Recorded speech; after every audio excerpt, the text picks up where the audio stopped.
Hello, welcome back to Simply Women's Health with CJ. Have you been diagnosed with polyhydramnios?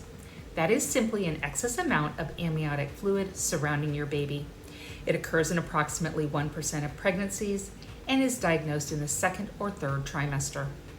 Usually we don't know what causes it. However, if you are a diabetic, if you are carrying more than one baby, if you are Rh negative and your baby is Rh positive, if your baby has a genetic disorder such as Down syndrome, you are at increased risk to develop polyhydramnios.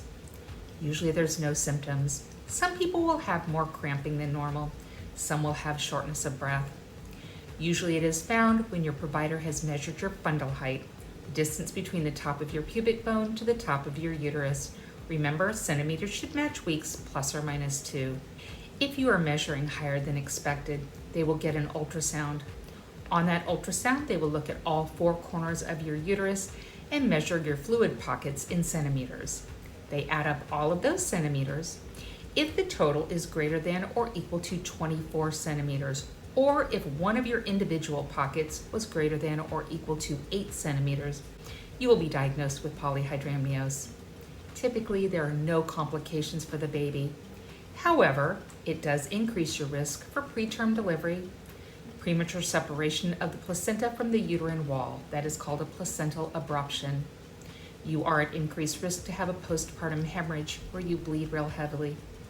It's also possible that your baby may not get into the head down position because there's a lot of extra fluid in there. So you will probably be monitored a lot more closely. If you are diagnosed in your second trimester, your provider will probably get an early glucose tolerance test. If it is the third trimester, you will probably be scheduled for a growth scan and a fetal echo where they can get a good look at the baby's circulatory system.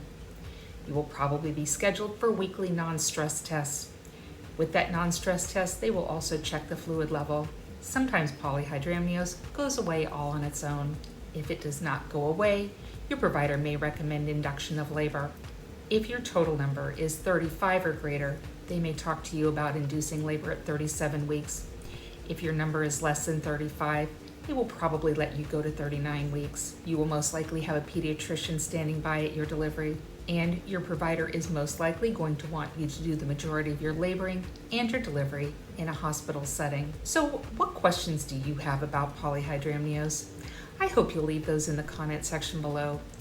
While you're in that comment section, I would sure appreciate it if you'd hit that like button. If you're still here, thanks so much for sticking around through the entire video. If you feel as though this information has been helpful to you, or you think you know somebody that might benefit from the information provided in these videos, please feel free to like it, share it, and if you haven't already subscribed, I would love it if you did that. Any and all support that you can provide is so greatly appreciated. As always, these videos were not created as a replacement visit with your healthcare provider, rather as a place for you to come for basic, reliable information that is non-biased and hopefully allow you to figure out what questions to ask your healthcare provider at your next visit to best meet your healthcare needs. Again, I appreciate all of your support. If you want to contact me, my information is at the top of this screen, and I will put it in the comment section of this video. That's all I have for today. This is CJ. I'm at your cervix.